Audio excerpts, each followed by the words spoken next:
Hi, everybody. Welcome to this episode of I'm Here Too, Seeing the Forest and the Trees, a conversation with Becky Moon. So Becky she is many things. She is an artist. She is a philosopher. She is a great lover of things like ants. So you can imagine when we got together, we had a lot to talk about around all of these intersections, but more importantly, about the spirit of generosity that Becky brings to her work, to her life, and her practice. So, if you're someone who is interested in thinking about what does it all mean? Why am I here? And now what do I do? Stay tuned because I think you're really going to like this conversation. Off we go. Becky Moon, I am so excited to have you here on the podcast. Thank you for joining me. Thank you for having me, Yara. All right, so we're going to just jump right in. I want to start with walking the road not taken. Okay, so we have you in your studio today. You are in the early days of your MFA program at Columbia University. That's a pretty selective program. I think you told me your class is like 25 people and you're one of 5 painters. So, pretty big deal. How did you get here? And was this part of a lifelong plan? Well, first of all, I'm really excited to be on this podcast. I'm a great fan, and it's such an honor to continue the lineage of the awesome speakers who spoke before me. I have been very inspired. I've been listening in the studio while I think and paint. It's been amazing. Um, I think becoming an artist is one of the best gifts that I have ever received and given to myself. I've never really planned on being an artist. You know how some people start when they're like 3 or 5 and they're like called little art geniuses, but I've never had that. And I've come a bit of a strange path to be where I'm at. Um, I decided to be an artist because art was what saved me when I was at the roughest times of my life. I used to get bullied a lot in middle school for having a small nose or whatever strange reason. And I spent quite a lot of time just by myself because kids didn't want to hang out with me and I didn't know how to pass the time. And one day I thought, why not start drawing on my sketchbook? And then I remember drawing this lighthouse, and it was the first drawing I've ever made. And I felt like I gained my voice. I wasn't invisible anymore. And since then on, I've been in love with making art. I did go on a detour and was very involved in activism for women's rights in South Korea. But I came to terms and found out that art is what I find the most meaning and joy. Oh, I love that. And you talked about this sort of like nonlinear path. And I feel like when we're on a nonlinear path, sometimes we have some pretty interesting chance encounters on the way. Have you had any? Can you share any with us? Yeah, I spent the past year in Boston, well, in Cambridge, Okay. Yeah. Massachusetts, where I worked at the MIT Museum as an educator. And I've met people I would have never guessed meeting just by walking on the street. For instance, Mark Abrams, the founder of the Ig Nobel Awards, which is the funny Nobel Awards, like they award it when around the time the Nobel Prize comes out, but then this one's for research that makes you laugh and then think. So, for instance, they awarded it to a scientist who researched on the taste of tadpoles, and they gave the Peace Prize to the British Navy for saying bang instead of actually shooting. So it's a hilarious thing. I've been a fan for as long as I could remember because before Hong Kong won the Nobel Literature Prize, there has been zero Korean Nobel laureates, but we have five Ig Nobel laureates because some guy made a suit that smells, a suit with a scent, and then another person made like a custom made toilet that can recognize you by the shape of your rear end. So yeah, the Ig Nobel Awards has been a big deal to me, and One day I was just walking home and I see this man and his tiny black dog, and the dog takes a dump in front of the tree of my apartment. So, and it was a pretty cute dog. So I just started to talk to him. I took some pictures of his dog. So I said, "Oh, is there any way I can send these photos of your dog?" And then he goes, "Yeah, you can email me at mark@improbable.com." And I was like, "Oh, improbable. That sounds familiar. What do you do?" And then he goes, I run the Ig Nobel Awards. So I've been involved with it ever since. I make illustrations for them. I draw the awards and then write the captions down. And yeah, even we also met through a chance encounter. I commented on Hillary's Instagram. I was like, "Go Queen!" And Hillary found out that I was at Yale Norfolk, which is where she also went. So we bonded over that. And then I made the most spontaneous trip of my life to, I booked a last minute plane ticket from St. Louis to New York, and I went to your Hillary's closing and met you. And then I bought your book. I loved it so much. And then I bought more books and made my friends, all my friends read it. And here I am on the podcast. So I'm really grateful for all these serendipitous encounters that I've been having. Wow, those are very evocative, particularly the one about Mark and his dog. Um, but like, I wonder, is there a flip side of that? Are there times when you're off on the trail, so to speak, and you're just like all by yourself? Like, do you get lonely sometimes?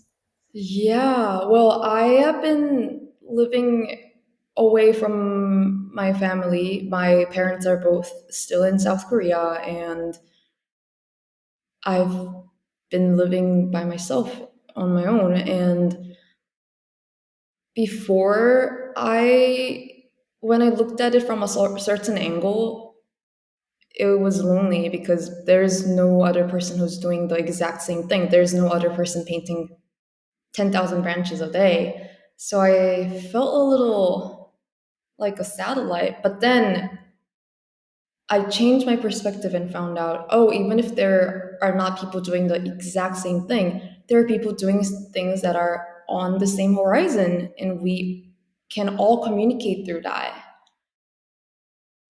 And Yeah. yeah. Yeah, I mean, we'll talk about trees in a minute, but one of the things that kind of blew my mind is the sort of network underground that you can't see with Mhm. trees, like the Mhm. root systems that support each other. And so it's sometimes you see trees that they seem like they're standing alone, but they're actually like all of these networks Yes. underground, right? Yes.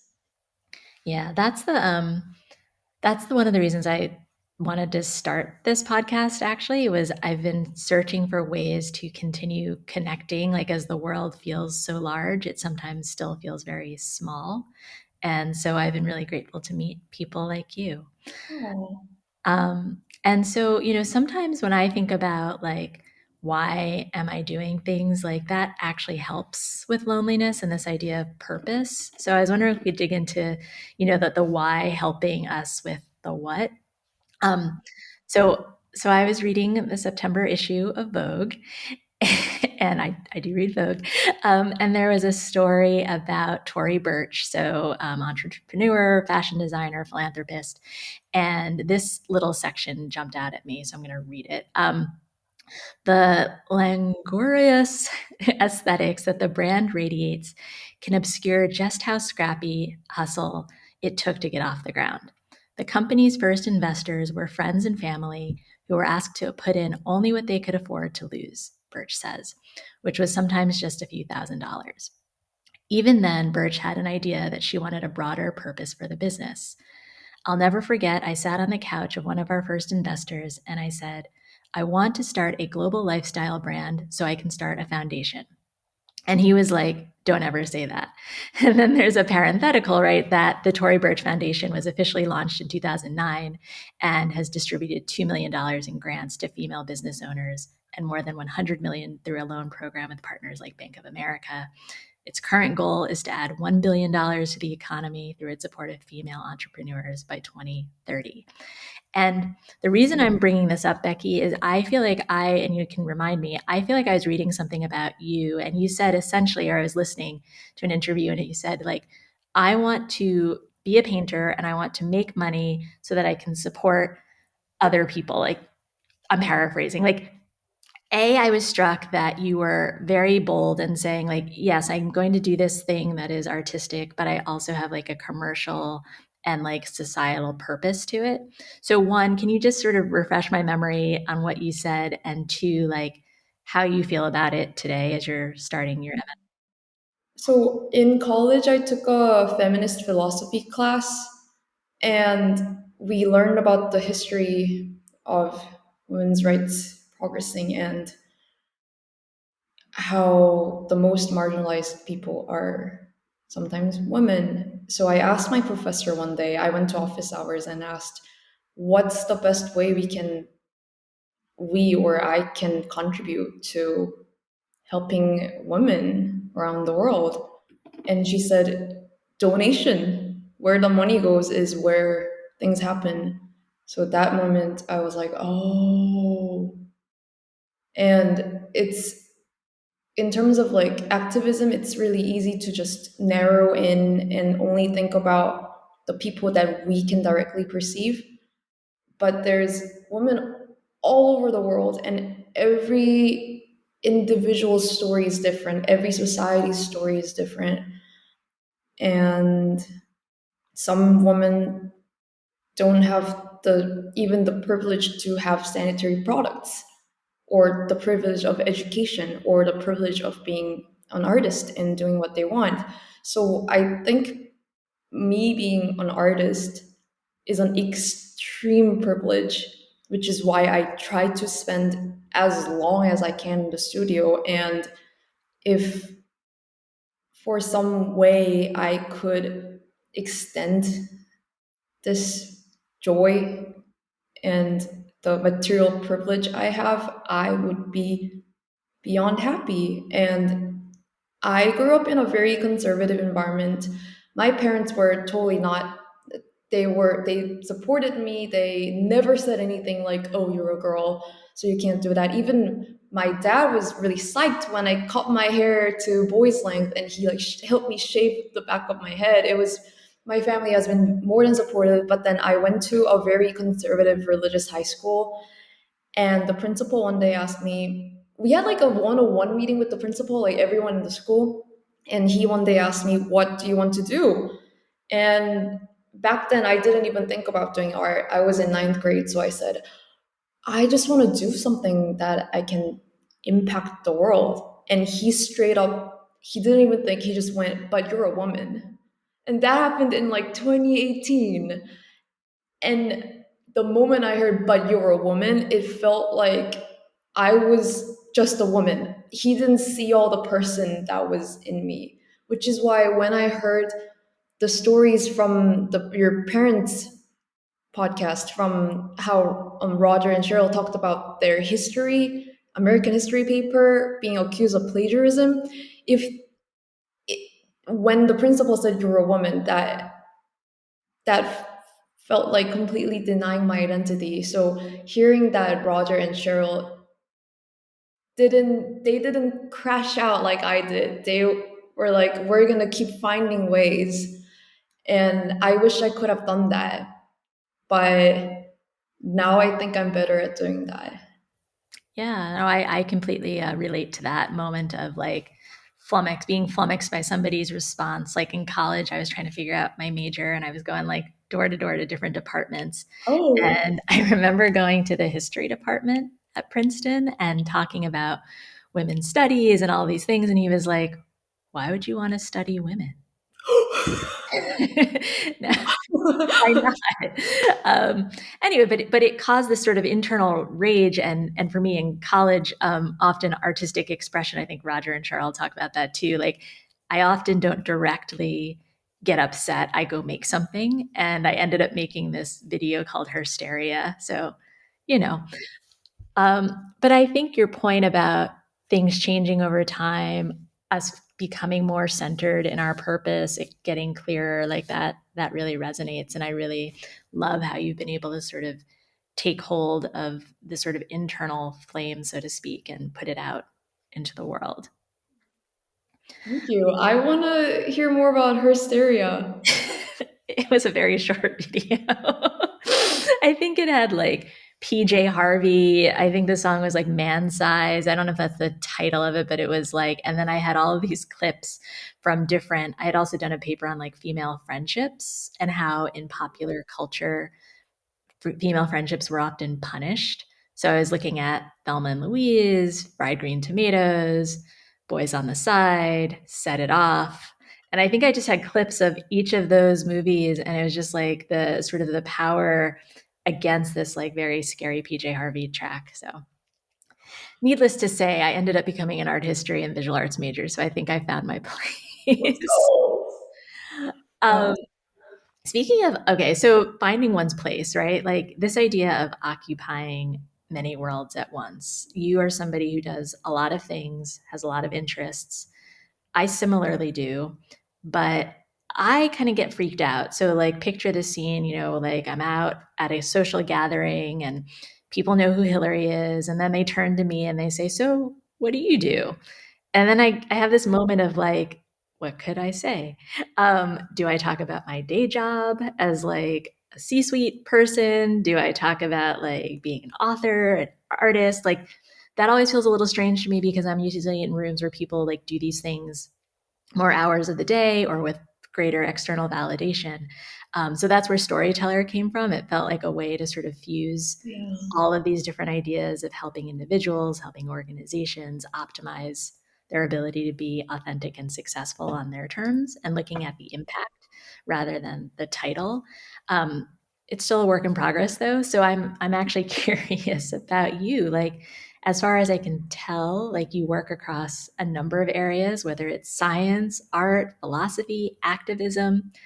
So like when someone asks, what do you do? What do you say? Well, when I'm being playful, I just say that I paint crazy trees. I love But that.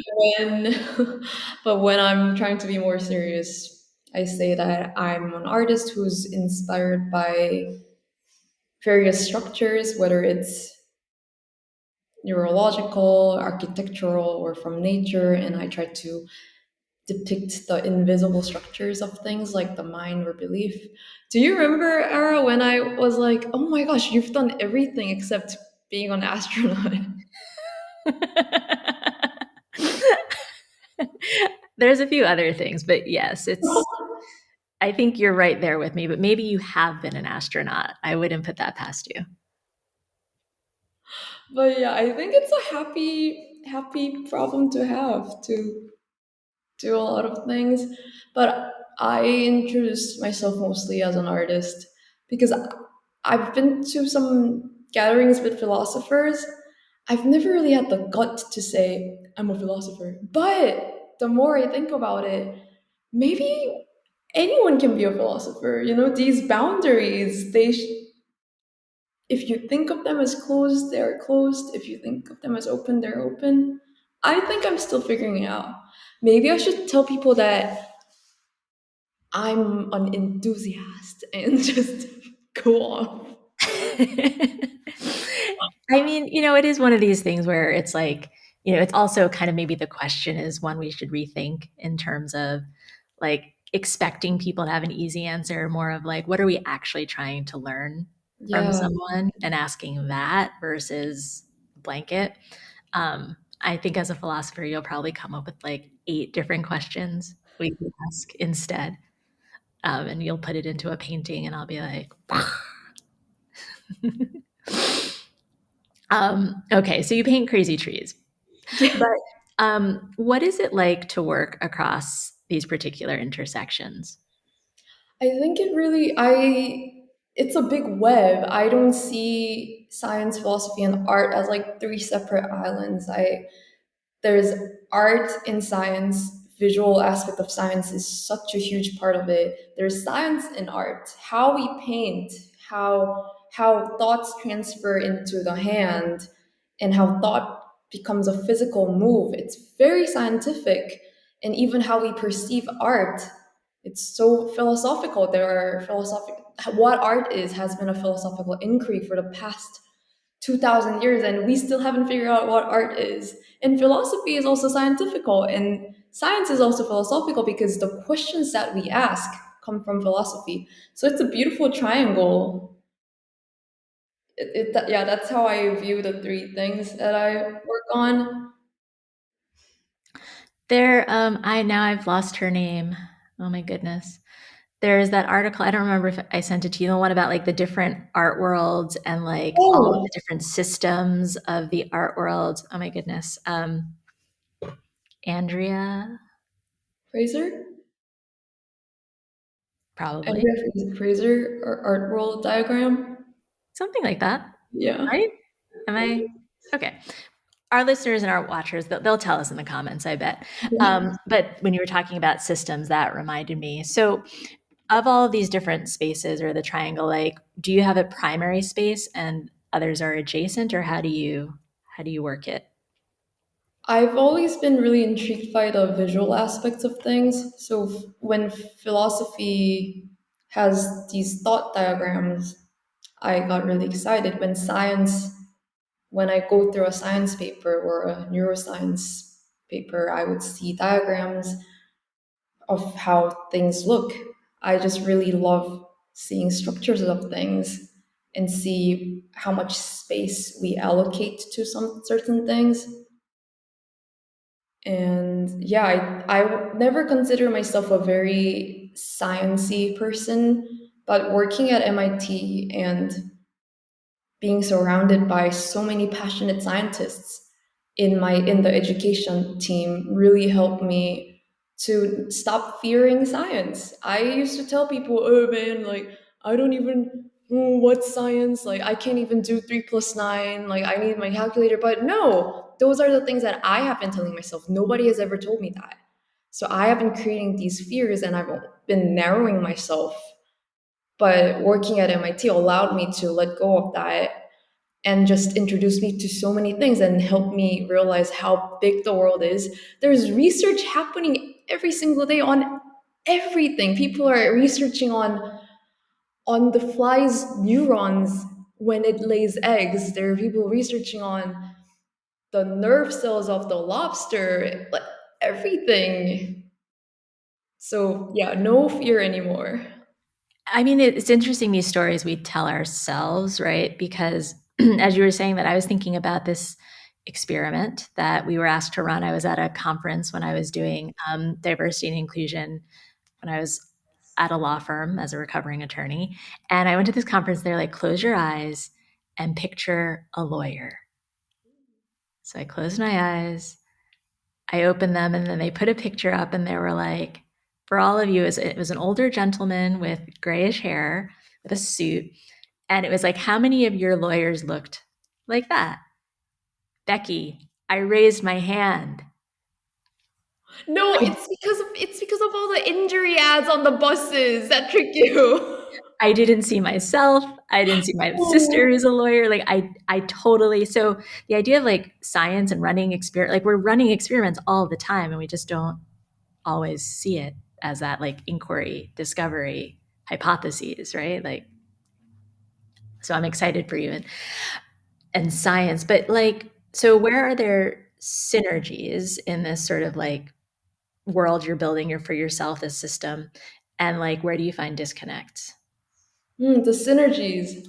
When I was working at the museum, the best thing that ever happened was I ran a design your own pet robot workshop with Maker MakerBot on Microsoft. Oh my gosh, I'm forgetting all this. But there was this little kid who was really excited to try it out. He was really hyper. And then we did it. We made his robot like wag the tail and also like make sounds. And after the workshop ended, he came to me and said, before this, I wanted to be a cop or a YouTuber, but now I want to be a scientist. And I was like, oh, it was one of the most magical things. So I get a lot of synergy when there's a lot of action.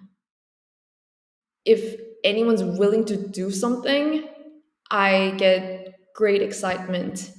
On the other hand, I don't get as excited when people don't even try, when they have all the resources in their world.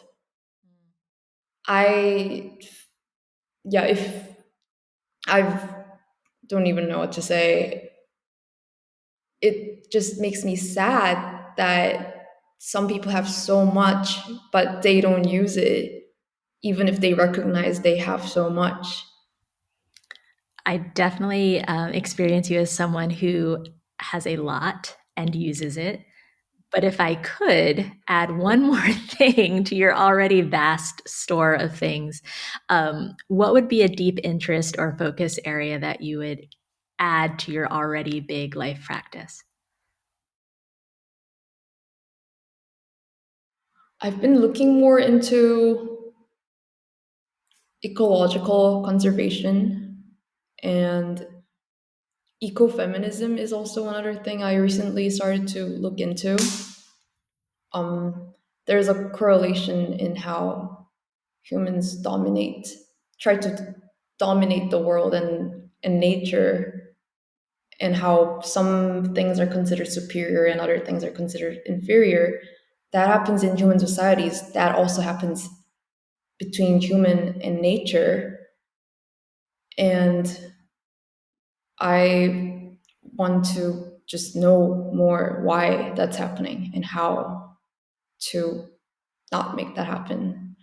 And insect diversity is also something. And Uh-oh.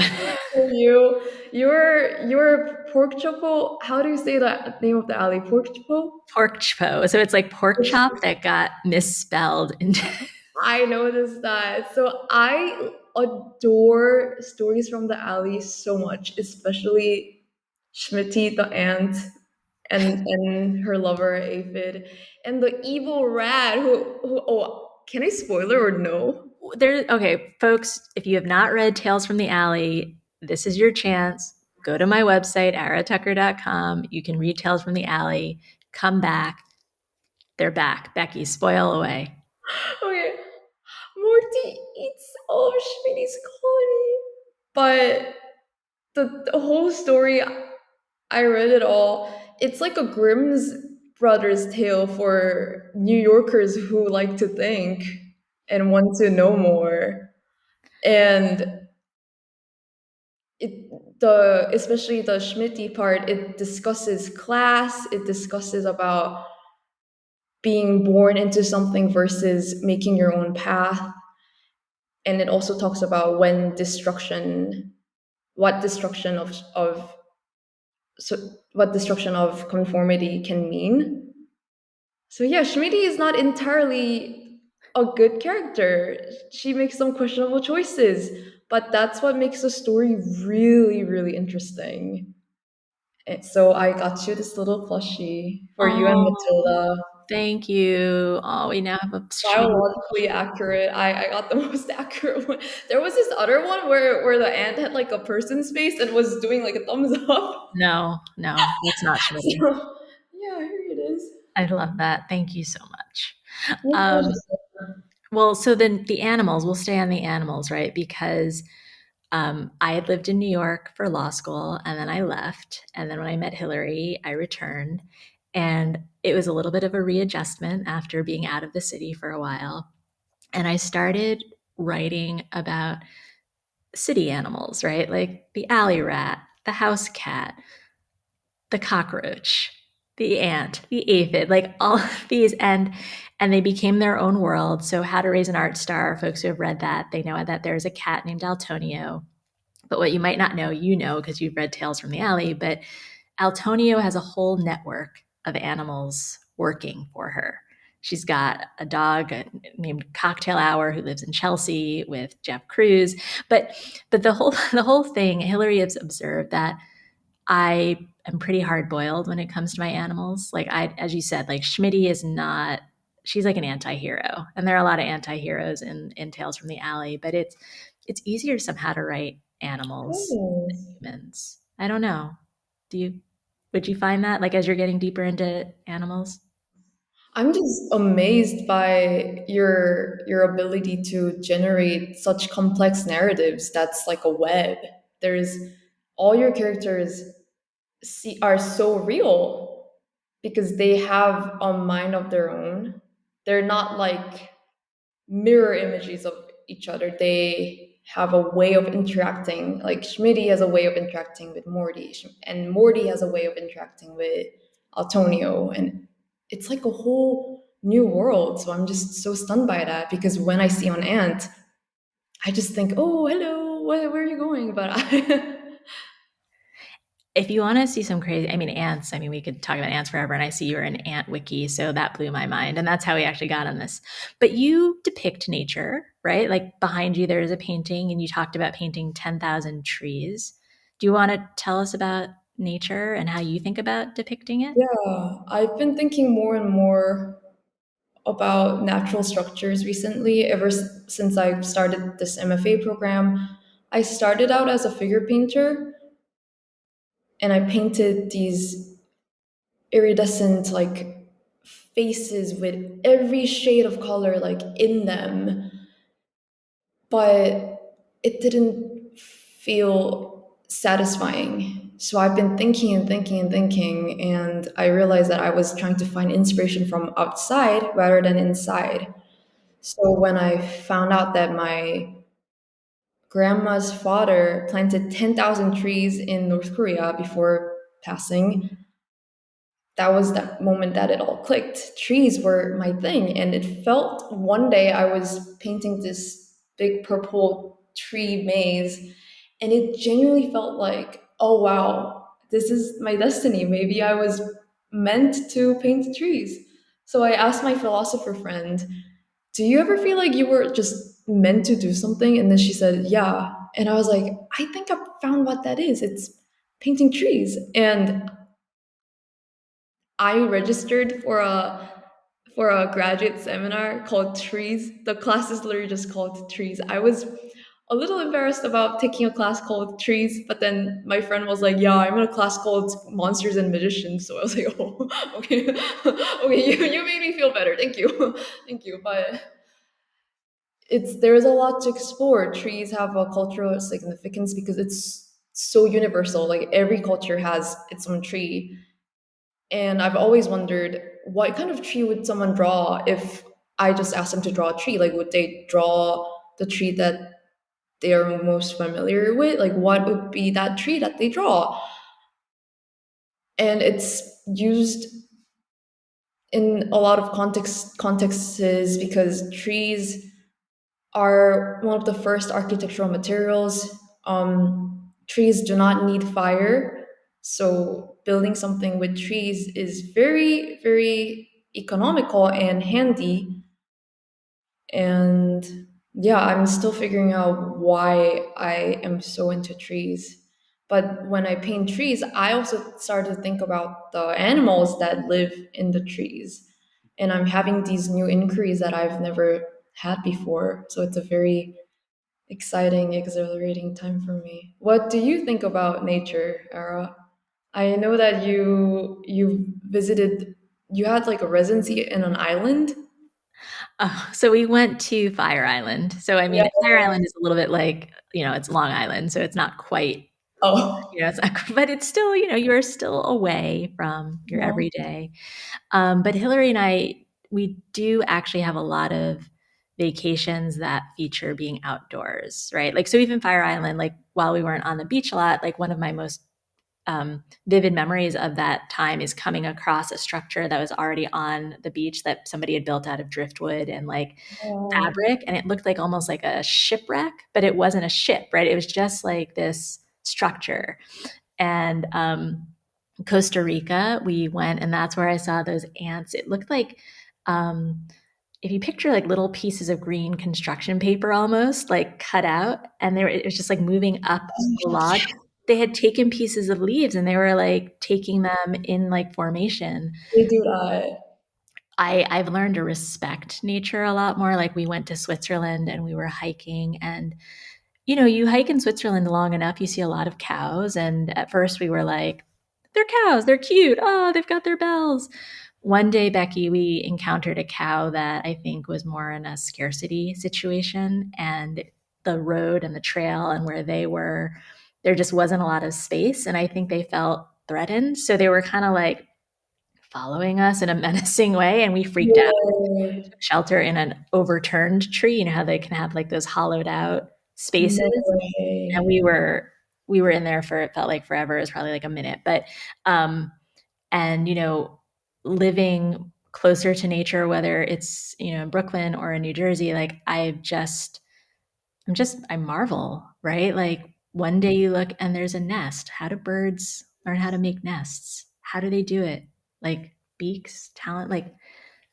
So I think, and I also think it's becoming more extreme as I get older in terms of just the weather patterns. And I feel really small in the world when I really pause. And I think Wow. that's an okay thing. Wow. Did you read Antwiki before writing Smitty's story? No, I didn't know Antwiki existed. Wait, really? Because Shmiti is a lady ant and Shmiti has a wife. Did you know that all worker ants are females? I did not know that. Yeah, I I also didn't know didn't the know that. queen, right? But I Yeah. thought worker, no, I didn't know that. So there's the queen, and the male ants are like a tiny, tiny percentage of the colony, and they are just there to To be. to be with the queen. And once the queen mates, she goes inside underground and she never comes out again. She never mates again. And she just births all the worker ants who are all female. It's like an all female power force. Oh my goodness. I Isn't that should say wild? it feels like a mashup of, like a Becky Moon and like a Hillary Harkness and an Ara Tucker, like all of these like spaces, these natural structures, these single Yeah. sex communities, but they're still dystopian. They're still really dangerous in my mind. Yeah. And they're also all waterproof. They can perform surgeries on comrades that are injured. They can make a literal bridge with their body. They can make a boat with their body. It's crazy. I think it tells a lot about female power. Female power. I love it. Well, let's get the dads involved before we go too far down our female power trip, because I do notice. I mean, I know both of your parents have been very important to you, but in terms of how I've been sharing about Roger, that you've shared some things about your dad and sort of ways he's helped shape how you view the world. So, you want to share a little bit about I dad? wish I wish our dads can hang out someday and play double tennis. That would be awesome. Ooh, do you play tennis too? With my dad, he used to like wake me up at really early and just bring me to the court. Oh my God! And I Next would time. be exhausted. I don't have a single sporty bone in my arms or anywhere, but that's one of the fondest memories I've ever had with my dad. My parents have been really influential figures. They are very philosophical and very serious. So when I went to college for the first time and found out that nobody talks about free will and God over dinner, I was shocked. I was like, you guys are talking about your daily lives and keeping up with the Kardashians? Like,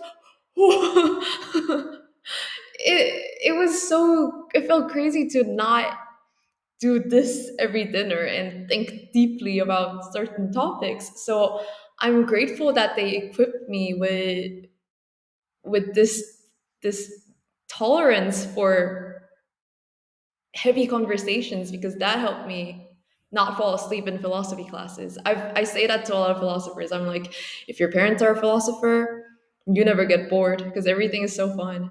And I didn't know my dad was a philosopher until I went to college. I would see him just sit in front of his giant screen and type things with like piles of books and papers. And I was like, funny. Okay, he's doing something. And it finally clicked when I started to do philosophy that what he was doing was philosophy too. So I've never quite understood him in that way. But after doing it myself, I was like, oh, wow, he's really out there doing philosophy. And yeah, I think our bond got even stronger ever since. And So we talk about like Schopenhauer and things like that. Did you understand what your dad did when you were young, or did it take like a little while to like really understand what he was up to? So I think that that's actually a really interesting question. I think I had a sense because one, he for a time his business marketing communications, he's a graphic designer. And so he had clients, right? And he was doing campaigns and marketing strategies and all of these things. So he had a lot of markers around when I was little, rulers, because a lot of things were before computers. Like he had computers too, but a lot of things were still hand done. And I remember one of the two things that sort of gave me a sense of maybe this is what dad does. He came to my first grade class and he was trying to teach first graders about logos and like brand identity. And Wait. so we each got to make a business card design and then he got them like printed for us. I think mine was like, this is not very imaginative. I think I did like almost like a Red Cross like plus sign. I don't know because my mom is a Okay. doctor. Maybe that was easy. But the other cool thing is when I was in second grade, I think he helped me design my own stationery. No way. I That's was so really into cool. like carbonless copies. So I had carbonless copy stationery. So I wrote it and then I'd have a copy. Wow, graphic design. Yep. Right there. So what did Wow. you think your dad did? Have fun.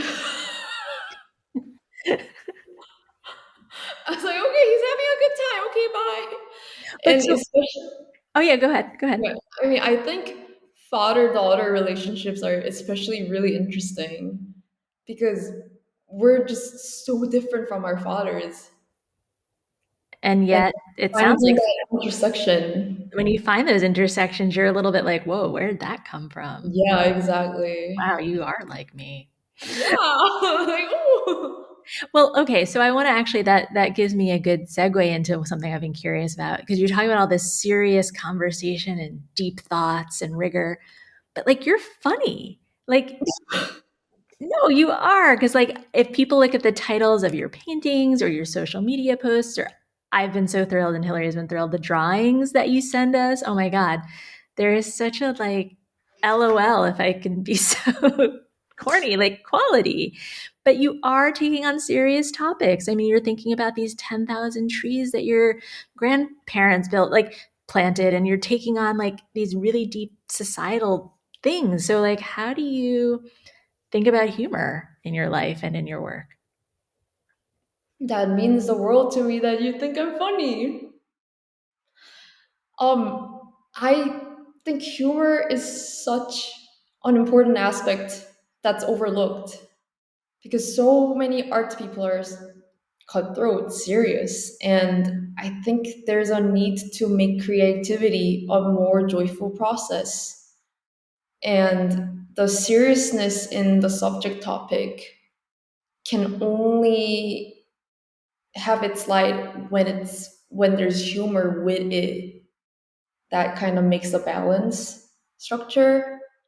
So yeah, I've when I was at Yale Norfolk, one of the mentors said, "Becky, you're a clown and a genius," and that's the best thing I've ever heard from someone, and I've been trying to embrace that clownness. Yeah, I started this. Well, me and my cohort at WashU started this joke blog called Bixby7 Forever. I When follow. you liked our post where we parodied Marina Abramovic's The Artist is Present, my friend who did the parody together, he texted me in all caps, Ara Tucker liked our post. What's going on? And yeah, like if there's a funny way and a not so funny way, choose the funny way. Because I think it's, well, the reason I decided to become an artist is because I had a conversation with my dad and I was like, Dad, I want to just do something for the world. I want to be a lawyer and make laws that change things. And he said, actually, it's not only hard powers like laws that make change, it's also the soft powers like art, literature, music, and humor. Like it's these little changes, these little ripples that start on earthquake. So yeah, I used to be really, really serious. I cannot imagine how I lived like that. I was like, and I just tried to like get on A plus and everything. And being surrounded by people who are so nice and fun allowed me to embrace the silly clown side that I have. And yeah, you have right. Your writing is so. I think it's more fun than funny. Like I'm like comedian style, it's like stand up style funny, but your writing is. Oh my gosh, I want the next. I want to know what's next level funny. It's like a drug. Well, How? What do you think about humor? How does humor play a role in your creative work?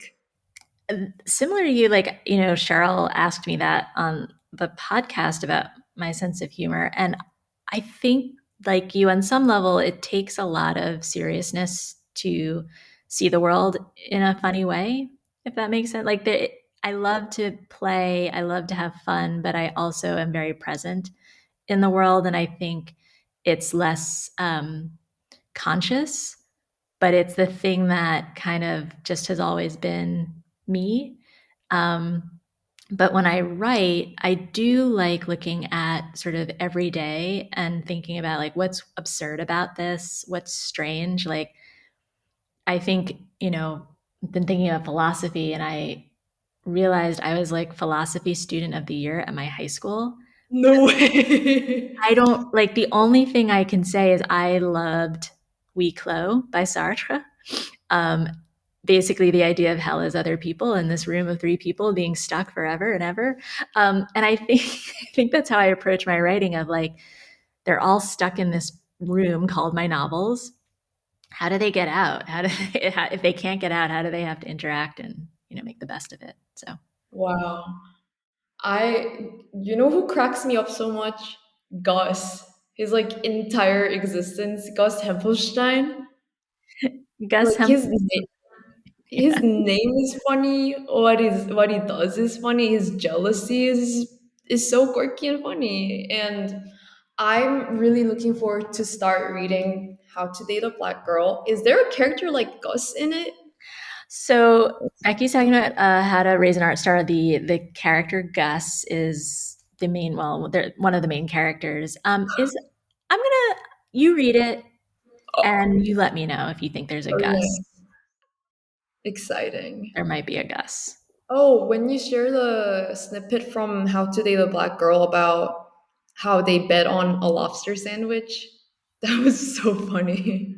They're Oh, the getting lobster roll, right? yeah, yeah, yeah. Yeah, she's like, I'll bet you a lobster roll that he doesn't take the daddy ferry. Yeah, he takes the daddy plane. Um, Wild. it's like your work though. It's like sense of place and how do you take the things that are specific to a place or a time and then how do you make it feel more universal to people? I think that's one of the challenges of art making. Yeah, it needs to be believable, just like storytelling. It cannot feel like it was generated like 2 minutes ago. I want my paintings to be like a snapshot of a world that already exists. And I want to imagine that this canvas, it actually extends forever, but my human capabilities only allow me to paint just this segment of the world that already exists. It's so fascinating because our brains do feel like when you just said that, right? I was kind of like, but I kind of feel like that just that water feature, it goes on forever. It Oh, doesn't end with the break in the canvas. And I think that's such the quest as an artist, right? Is to find the thing that keeps you going beyond the plane of vision or thought. And then what keeps your viewer or your audience going is are you often making like do you have a viewer in mind when you're making? oh, oh, I've never thought about that. Huh.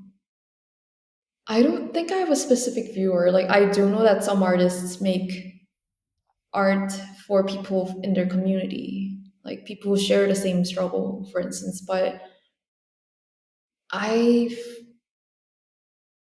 just want to help people, not even help. I just want my paintings to be a spark, a catalyst that leads to questioning the significance of small things. I'm not drawn to grandeur or monumentality. I paint little sticks that sustain each other because there's just so much integrity and beauty and power in the smallest things. So I just want my paintings to be a reminder that sometimes the most beautiful things happen in the things that we overlook the most.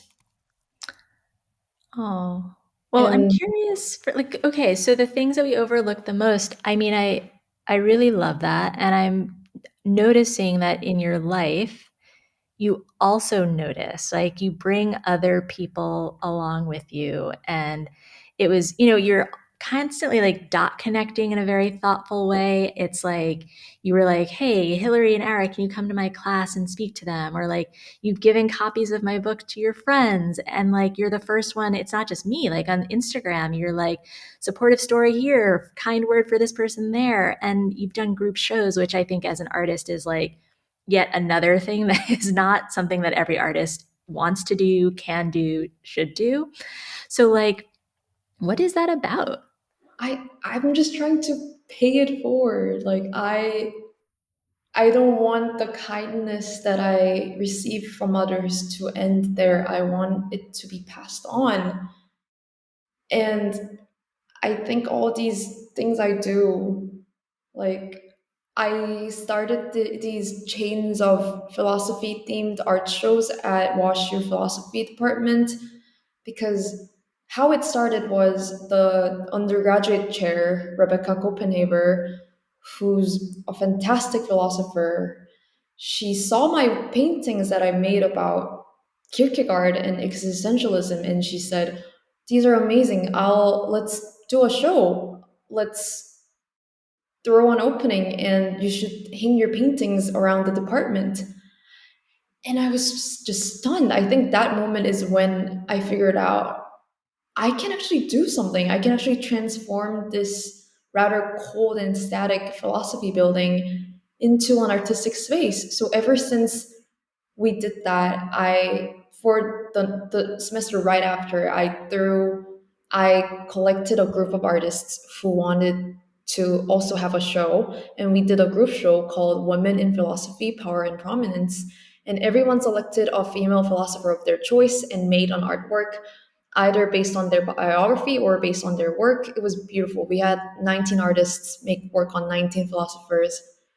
We had a fashion designer make a dress on Anne Conway. We had a Martha Nussbaum painting. It was just beautiful. And then we had another group show about the philosophy of memory. And last year there were 3 solo shows from the most recent graduating class, and each student had a theme of their own, and then they connected with a faculty who was working on a similar topic. And I'm just so glad that I started this like little ongoing culture. And you've taught me so much things. I would have never known what Kwanzaa is and the principles of Kwanzaa. So I'm really grateful that we have this beautiful ping pong of knowledge going on, and that we both get so much joy from sharing things and enriching each other's lives. And yeah, I just hope to keep on doing that. Yeah. No, it's really funny, this idea of this hybrid existence, right? Like I think you and I have met how many times in real life? Twice, maybe? Once. No, Once? twice. No, Yeah. thrice. At The the opening, right, Blue Bottle. Blue Bottle and Marina Yes, talk. and Marina Kapos is right when Hillary and I did that talk with her at Shrine. 3 times. And yet you got me schmitty. Like I feel like I've seen your work, and it's just so fun to do that. And I feel like it takes a certain level of openness on the part of the person on the other end of the exchange. And I feel like you have been open, you have been generous, you have had questions, and it's been really it's been really eye-opening getting to know you and understanding like where do these paintings come from? Where does this enthusiasm come from? And I've loved it. So Likewise, it's not every day you befriend a writer and a storyteller who's done so much except being an astronaut. we'll add that to the list maybe. Um, well, we're getting to that point where I want to do what I call the lightning round. So, I mean, it's already been very quick back and forth, but I want to zone in on a few specific questions for you. So, one is around preoccupations. So, these ideas of things that we come back to over and over again. Is Schmitty going to answer? It's how Schmitty, for those who aren't watching, Schmitty crept into the view of the screen again. Um, so, what would you say, Becky, is an organized animal crime networks, as we've covered, are one of my preoccupations. So, thank you. But what's one of your preoccupations that you haven't already shared? I like stuffed animals like Schmitty. I think they Okay. have a lot of soul. That's one. And I'm also really into badminton. But I still get it. I don't have a single sports phone, as I said, but I like throwing sports events. I started badminton at Yale Norfolk. I threw WashU art versus architecture badminton, and the dean came to play, and he won. Shout out to Carmen Colangelo for beating all the architecture students with the muscles. So, the dean of the art school beat the architecture school? So the Or two? dean is just one person, and he's the dean of the art and architecture school, but he's a printmaker, so he played on the art side. So art beat out architecture in your Yes. tournament? Let's go. Is it ongoing or was it a one time thing? And then the juniors, after I graduated, they started their own sports league, so they played capture the flag and like all these other sports. I love Yeah. it. All right, Columbia, look out. There might be a badminton tournament coming your way. All right, superpowers. I love hearing about what makes people unique and what we're really good at, what people seek us out for. Um, what's one of your superpowers? uh, I think I can talk to anyone. I can say I don't get afraid. Yeah, some people are like, social anxiety fears you, Becky. And I'm like, what? I do believe you even were able to speak to Mayhem in the city, and you were just like, "Hey, what's up?" The guy who Oh, does. oh yeah. There was a guy sitting next to me at like a restaurant bar table, and then I just talked to him, and I'm like, "What do you do?" And then he goes, "I'm an actor." And I say, "Do you have an Oscar?" And he's like, "No." And then I'm like, "What's your name? Can I like Google you?" And it was Mr. May. So I don't think I have a fear of strangers, which is a little dangerous, makes me gullible, but I think it's because my dad is so good at talking to strangers. He's a writer, and he would just print a lot of his books and just hand them out for free, which is absolutely wild. So I've been following him when he does that, and he also just he's so good at making friends. Like we are in like some wait line for some sightseeing spot. He would make friends with the people around him. So yeah, it's been natural for me. Like my friends sometimes like make me do the question asking, like, "Hey, can you go ask if that store is open?" And I'm like, "Okay." And at the museum, like when another superpower, I my voice can be really loud. So at the museum, when someone needs to like quiet the place down, I would be like, "Everyone be quiet." I'm gonna have you follow me around as my volume maker. Oh, I love Everyone that. needs that. Um, okay, so this is an ask. So this podcast is about hopefully building community and bringing people together to learn and share and be inspired. And you have already given us a ton just by agreeing to be on this podcast and be part of the conversation. So it's time to turn it back to the audience. So, what's something the audience can do for you? Oh my gosh. Hello, audience. Thank you for tuning in. I just hope everyone can find joy in the smallest things. And I would like to urge people to go outside and look at an ant. Look at an ant. Yeah, and find how complex that little structure is. Oh, and also Google ant portraits. It's a series that National Geographic magazine did. They took a portrait of like all the different ant species. Their faces are like our faces. There's so much diversity in their faces. It's wild. Like they are more than just little black blobs. Wow.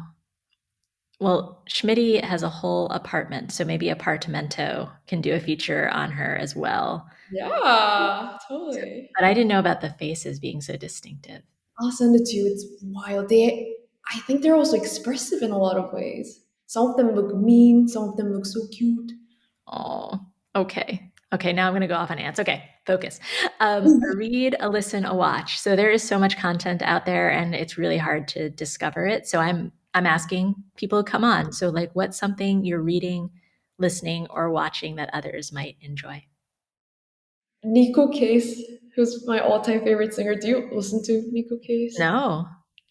Her lyrics is very poetic, and she sings a lot about the woods, the trees, and the celestial bodies. And she has a new album, Neon Gray, Midnight Green, and there's only two songs that are released so far, but it's my studio jam. All right. Yeah, and go to Antwiki, very wild, highly recommended. And for book, I'm reading a book called Fish Sense that talks about how the world looks like from a fish's perspective. And I really like it because it, just like you said, it makes me feel small, but in a great way. It makes me feel excited to be a part of something so big. Oh, I think that's an awesome way to end this. Becky, thank you so much for joining us. It's been a blast, and I can't wait to see what you paint next, what you do next, what ant you send me next. So thanks so much for being part of this conversation. Thank you so much for having me. And go, I Am Here Too podcast. Love. Well, that's all for this episode of I'm Here Too. Thank you all so much for joining us. I hope that you enjoyed our conversation. Please remember to subscribe so that you don't miss the next conversation. Thanks for listening, and we'll catch you next time.